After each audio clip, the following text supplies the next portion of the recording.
Shalom.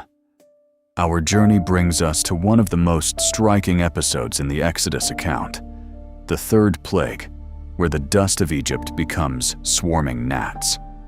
This episode stands out not because of its spectacle.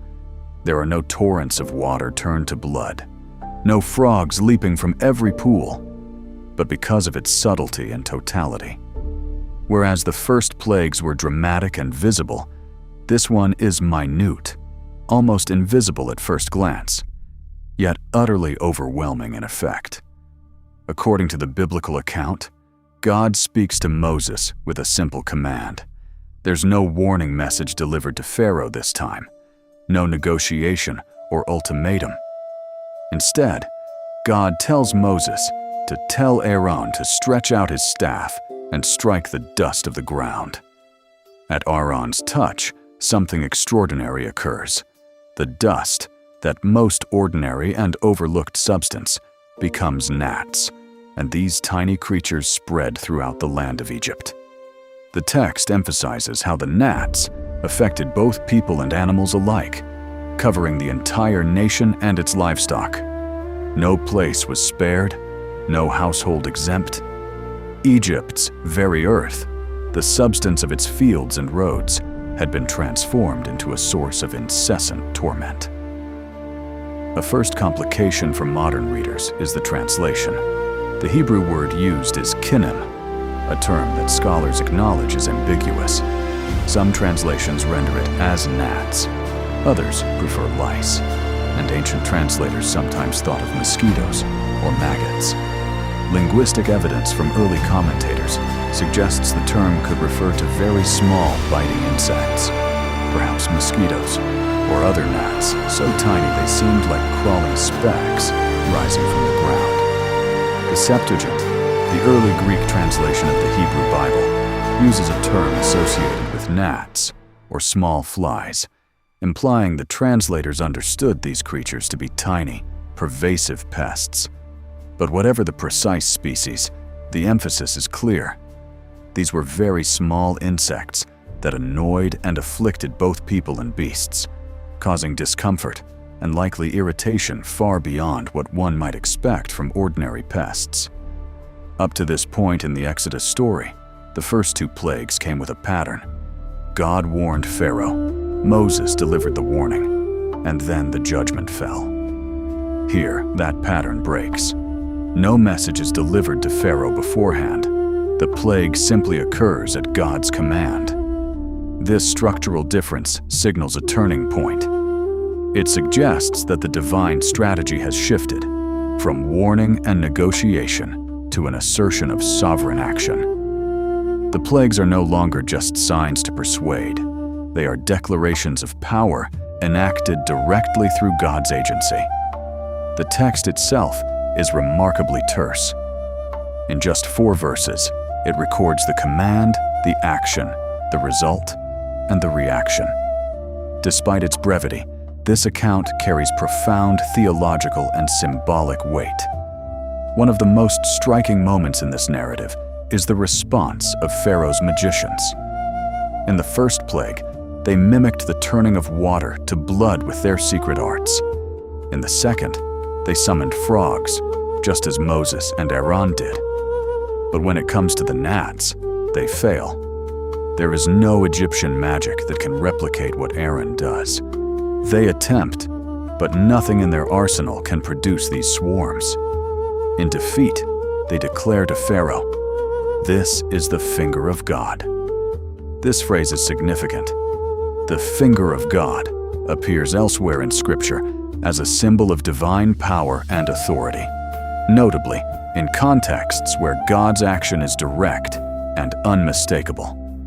Here, even those steeped in occult arts recognize that the source of this plague is not human, nor is it imitative magic. It is divine in origin. Despite this acknowledgement from his own magicians, Pharaoh refuses to let the Israelites go. His heart remains hardened, his reluctance unbroken. The narrative emphasizes this stubbornness, a theme that will recur again and again in the story of the plagues. This hardened heart is not merely stubborn, it becomes emblematic of Pharaoh's resistance to divine authority. Even when confronted with evidence he cannot dismiss, he persists in resistance. That persistence reveals something about the nature of power and pride in the ancient world, and about the narrative's deeper theological claims. Why dust? Why should dust, the most basic substance of the earth, become the medium of this plague? For ancient audiences, dust was not merely dirt, it was symbolic. Dust was associated with creation and mortality. In Genesis, humanity is formed from dust. At death, humans return to dust. So there is a subtle reversal taking place here. Instead of dust being associated with life and origin, dust becomes a source of torment, from which innumerable nuisances arise. In this sense, the plague not only afflicts the Egyptians physically, it reconfigures the very ground beneath their feet into something adversarial. This inversion, life's basic elements turned into instruments of suffering, communicates the narrative's deeper claim, that even the ground, under divine authority, can be subverted to serve God's purposes of judgment and revelation. From a historical perspective, Egypt was familiar with biting insects. Ancient travelers and writers, including Herodotus and later Jewish commentators, describe swarms of gnats, mosquitoes, and other small insects emerging from the soil, especially near the Nile and in the aftermath of the annual flood.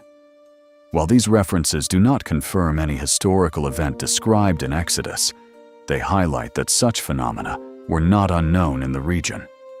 Natural observers could conceive of vast numbers of insects arising from earth and water. Yet the biblical account goes beyond any ordinary environmental explanation. It places the event explicitly within a framework of divine power and purpose, disconnected from natural causation and aligned with theological meaning.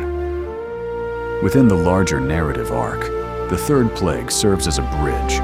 It marks a moment when the familiar pattern of warning and counteraction gives way to unmediated divine action. It also sets up the forthcoming plagues, which will continue this pattern of escalation and deepen the conflict between Pharaoh and the God of Israel. Here, the narrative tension rises, not because the pest is monstrous. Rather, it is relentless, invasive, and psychologically unsettling. The annoyance of tiny insects can be more maddening than the spectacle of larger plagues. What might this ancient story have to teach us? First, it challenges assumptions about power. The Egyptians prized magic, priestly authority, and ritual. Yet when confronted with this simple yet overwhelming plague, their secret arts fail. Second, it reminds us that divine power in this account is not always spectacular in obvious ways. Sometimes authority is demonstrated in things too small to see, yet impossible to ignore. Third, the hardening of Pharaoh's heart suggests that evidence, even overwhelming evidence, is not always sufficient to change a powerful mind. In this narrative, recognition by the magicians is not enough to persuade Pharaoh's own will. As we reflect on this plague of gnats, or lice, or myriad small biting insects, we see how the Exodus narrative uses the smallest elements of creation to reveal the largest themes. God's control over all things, human resistance to divine command, and the limits of human power. This is not just a story about discomfort. It's a story about authority, who wields it, how it is recognized, and how it is resisted. In the sand and dust of an ancient land, the narrative depicts a clash not just of armies or rulers, but of worlds, the divine and the human, the seen and the unseen, the powerful and the powerless. And so the dust becomes gnats, and the gnats become a sign that even the dust of the earth is subject to the one who speaks the world into being.